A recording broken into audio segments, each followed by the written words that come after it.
Həmən də Allaha inanıram, özü də rüşvət alır. Həlləm qəlləm olmasan yaşaya bilməzsən deyirdilər mənə.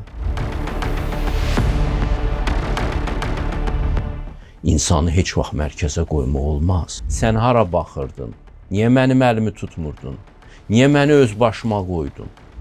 Ölüdülər bunlar. Yalançı bir dindarlıq qılıfına giriblər. Mən bilcə onu bilirəm ki, Allaha çox ağır gedir bu sözlər. İnsanı onun pulu ilə ölçməzlər. Mən də onları sevmirəm.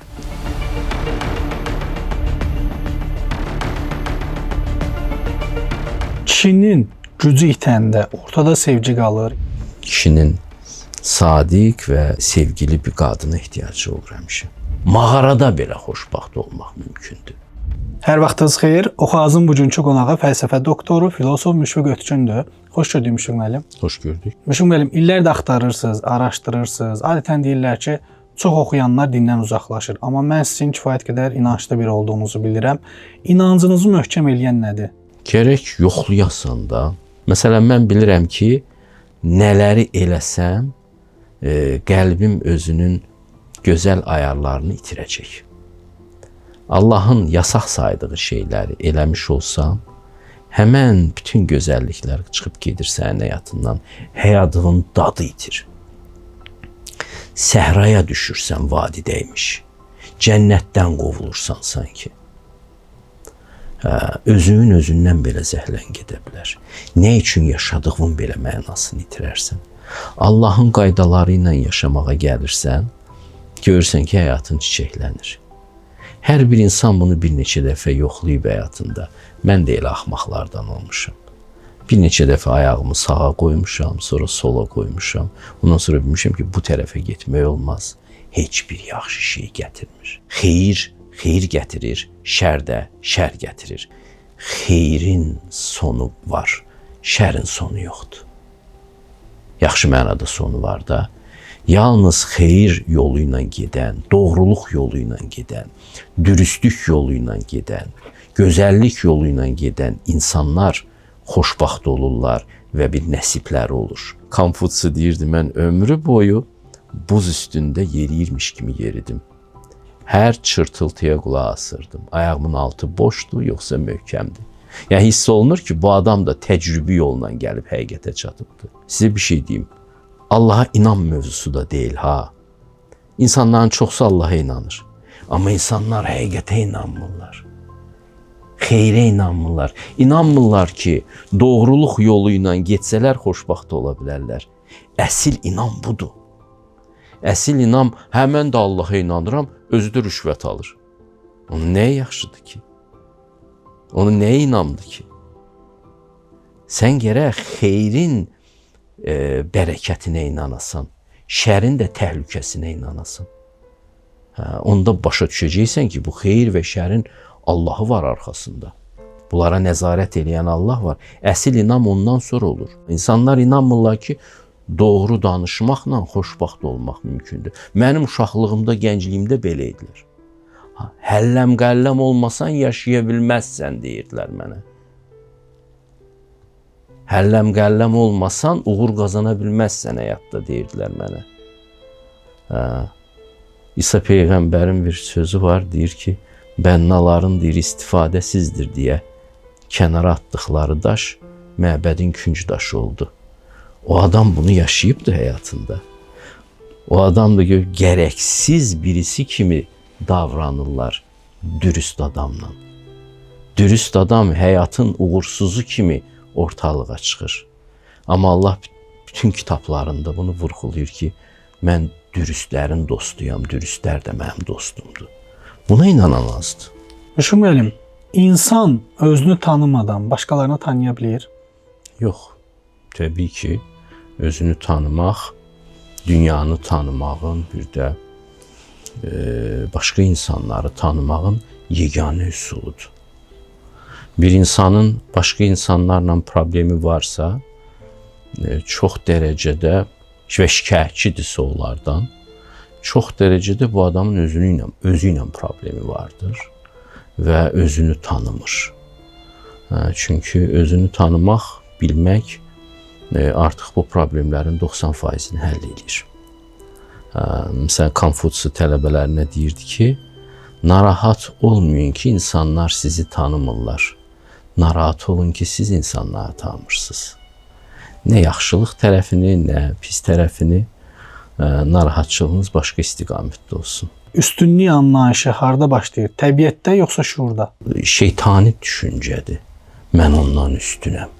Taqor da deyir ki, balaca böyüklə qol boyun gəzir, ortabab isə özünü dartaraq kənarda gəzir. İnsan təəssüf ki, çox vaxt özünü o ortababın yerinə qoyur. O şeytani bir təfəkkürdür. Özünü kimdənsə üstün tutmaq və bundan bəhrələnmək, bundan qidalanmaq.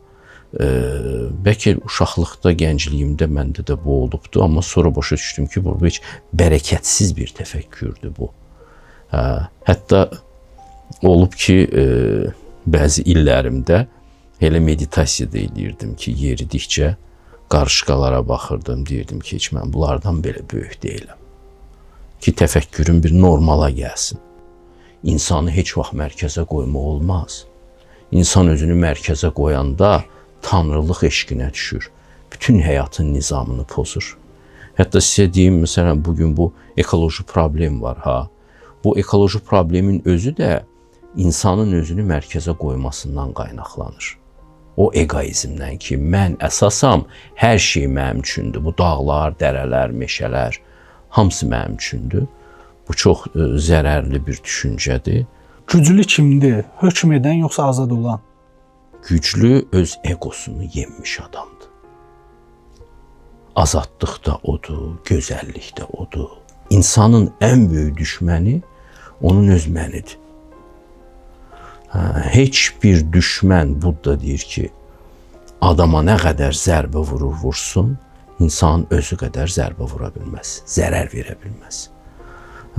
İnsan təkəbbüründən, mənəmliyindən çox zərər alır. Ona görə əgər özünü yenə bilirsə, insan ölümlə barışa bilirsə, çox güclü olur. Ölə bilirsə. Mesela ona görə şərqdə deyirlər ki, ölməmişdən əvvəl ölün. İnsanın ən böyük enerjisi ölümlə mübarizəyə gedir.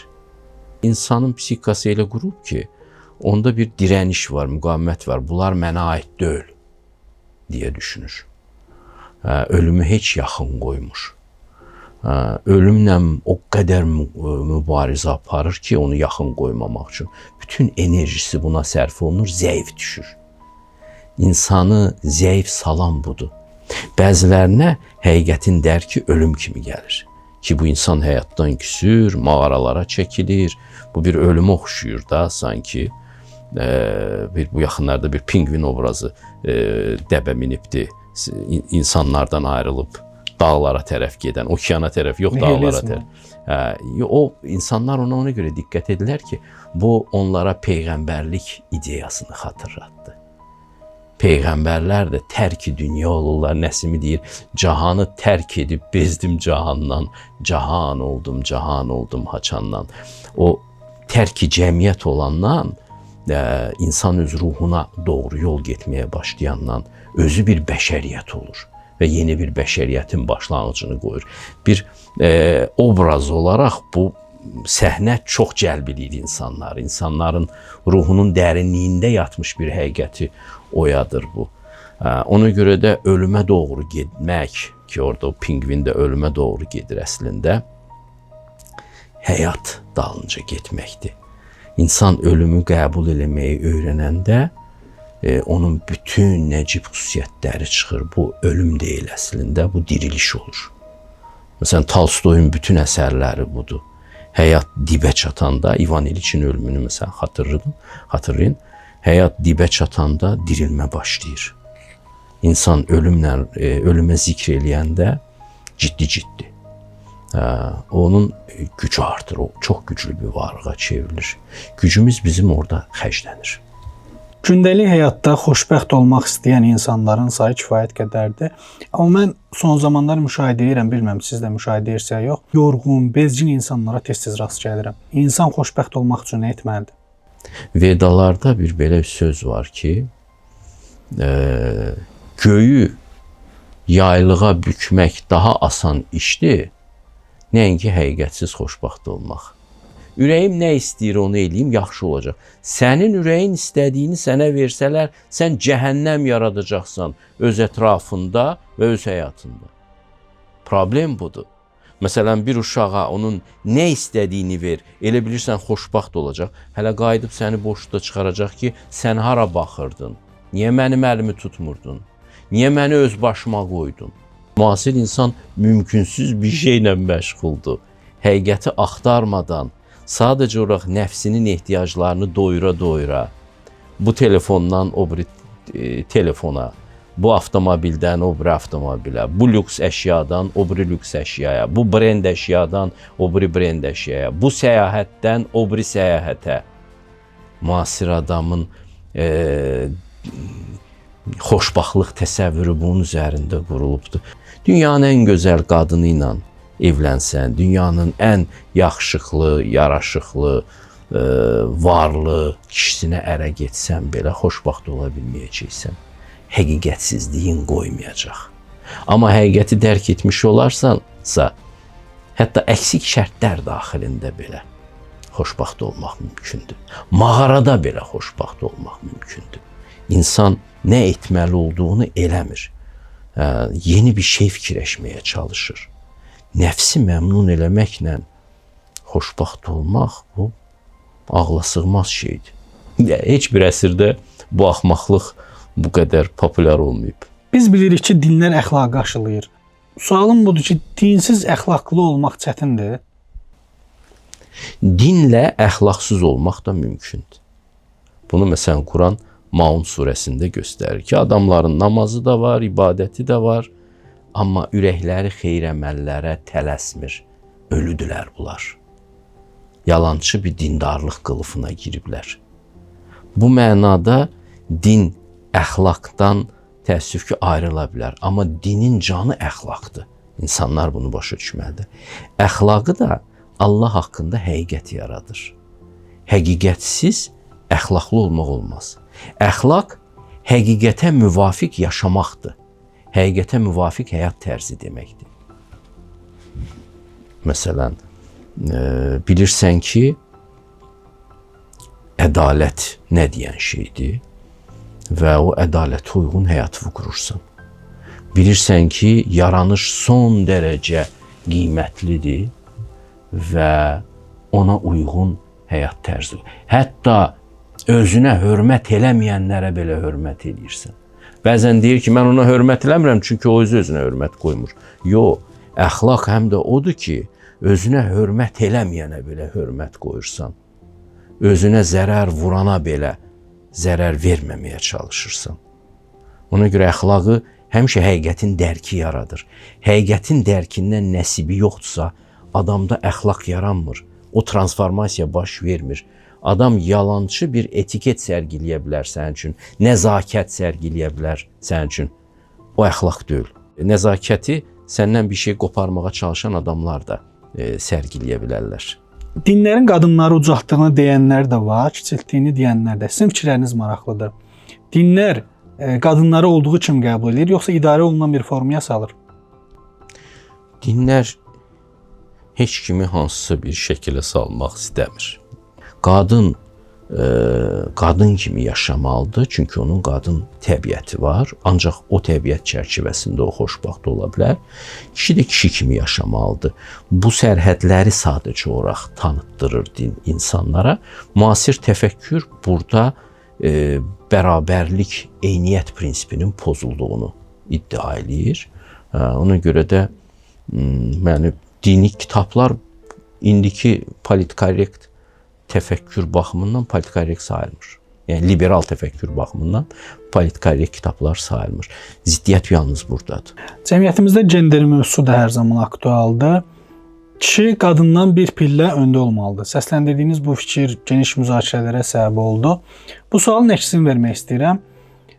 Qadın kişidən bir pillə öndə olsa, hansı cəmiyyəti görərik?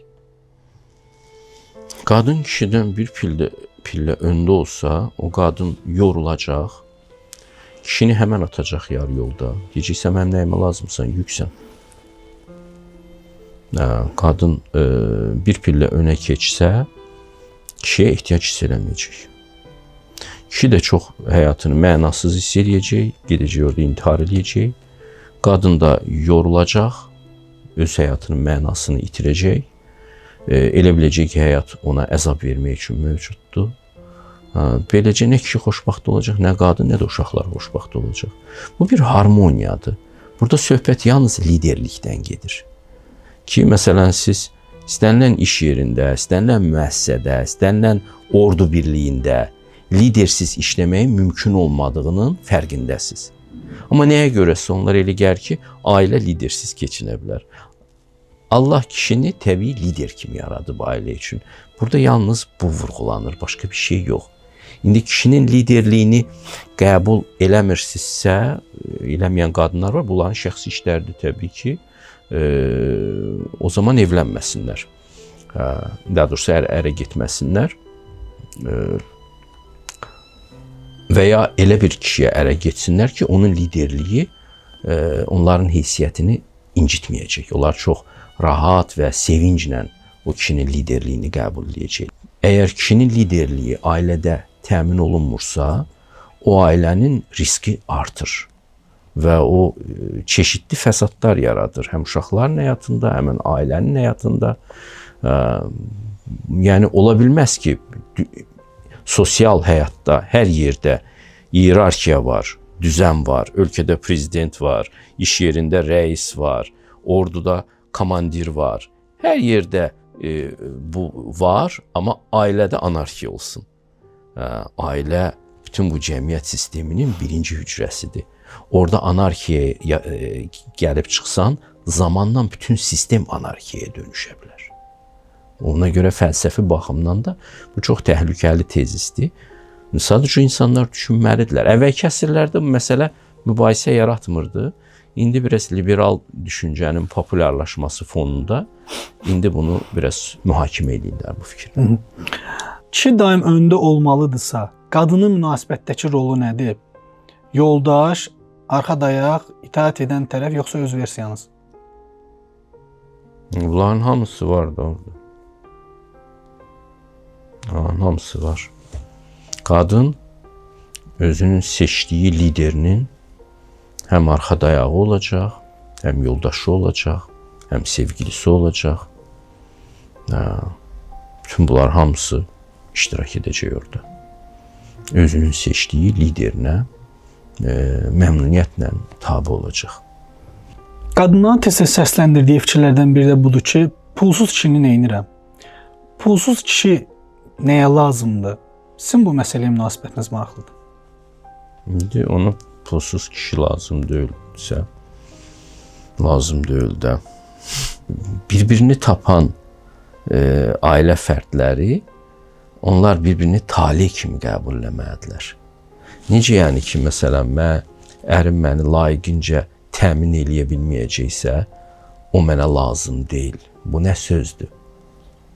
Sabah müharibəyə gedə bilər, 2 ayağını itirə bilər müharibədə.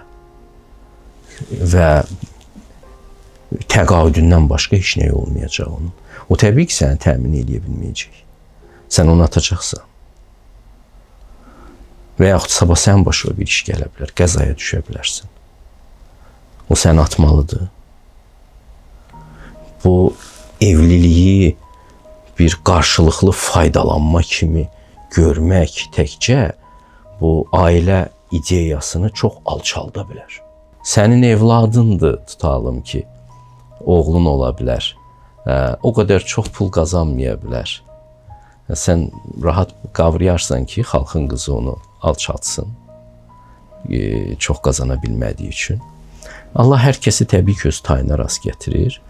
Belə bir şey də var. Amma bir-biri ilə evlənən insanlar başa düşməlidirlər ki, onlar Allah qarşısında bir-birinə söz verirlər ki, xoş gündə də, çətin gündə də, hər gündə də bir-birinin yanında olacaqlar.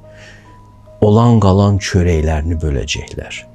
Komfortlarını böləcəklər. Hə, bu olur onların həyatında. Amma nə qədər Allah onlara ruzi verər, sən bunu sifariş edə bilməzsən. Sən bunun tələbini qoya bilməzsən. O sizin ailəyə Allah nə ruzi verəcəksə, o sizin ikinizin qəlbinizdəkilərə bağlıdır, etdiyiniz xeyir əməllərə bağlıdır, statusunuza bağlıdır ruhani mənada. Ona görə belə bir tələb ki, pulsuz kişi mənim nəyimə lazımdır, tamam, sənə onda lazım deyil də. Mən onu bilirəm ki, Allaha çox ağır gedir bu sözlər. İnsan qəlbinə də ağır gedir, Allaha da ağır gedir. İnsanı onun pulu ilə ölçməzlər. İnsan o qədər qiymətlidir ki, onun ürəyində Allahın möhrü var. İnsan çox qiymətlidir. Zarafat eləyərsən insanla, böyük səhv eləyərsən. İnsana sayğı göstərmək lazımdır. Bu mənada düşünürəm ki, ailə də bu fikrin üzərinə köklənməlidir ki, bu talidir. Amma təbii ki, hər kəsin öz seçimi var da. Kim istəyər ailə ilə yaşayar, kim istəyər ailəsizliyi seçər. Onun təbii seçimidir. Amma ailə yaşayacaqsa, əbədi həqiqətlər əsasında yaşayacaqdır. Feministlər sizi niyə sevmirlər? Mən də onları sevmirəm. Qarşılıqlıdır bizim münasibətimiz. Bərabərlik insan təbiətinə ziddirsə, qadınları xoşbəxt eləmirsə, niyə daim buna can atırlar? Onlarda o təcrübə yoxdur da. Bunların əksəriyyəti gənc qadınlardılar. Hardasa kişilərlə münasibətində müəyyən uğursuzluqlar olmuş insanlardılar. Əksəriyyətinin arxa planı, təcrübəsi buna söykənir. Onlar da bu həyatı, bu həqiqəti tədqiq edirlər də. Biz daim oxumuşuq ki, hər güclü kişinin arxasında bir qadın dayanıb. Bu yanaşma güclü kişi tezisi ilə necə uzlaşır? Həqiqət deyil bu. Elə bir sözdür, aforizmdir. Hər güclü kişinin arxasında bir qadın. Konfutsun arxasında hansı qadın durmuşdu ki, və ya Buddhanın arxasında hansı qadın durmuşdu. Amma həqiqəti axtaran, böyük mücadilə adamı olan kişilərində sevimli, sadiq həyat yoldaşları olursa, onlardan xoşbaxt heç kim ola bilməz. Kişinin sadiq və sevgili bir qadına ehtiyacı olur həmişə. Bu mənada onun uğurunun bir hissəsi buna söykənir demək olar. Amma bir çoxlarında bəzən də bu olmayıbdır da. Tarixdə baxsaq. Ona görə mütləq bir tezis deyil, yaxşı fikirdir belə. Sizcə kişinin gücü itəndə ortada sevgi qalır? Yəni kişi əvvəlki kimi öz xanımla maraqlı görünür? Yox. Kişidə mütləq bir hünər olmalıdır. Mütləq bir hünər olmalıdır. Bu təbiidir. Burada qadınları heç qınamıram da qətiyyən. Çünki qadında gözəllik olmalıdır ki, kişini cəlbləsin. Bu çox təbiidir. Kişidə də hünər olmalıdır. Hansısa bir sahədə. Hansısa bir sahədə hünəri olmalıdır kişinin ki, qadın üçün maraqlı olsun. Ona görə bu mənada qadınların o tələbi də təbii bir, hətta ilahi bir tələbdir.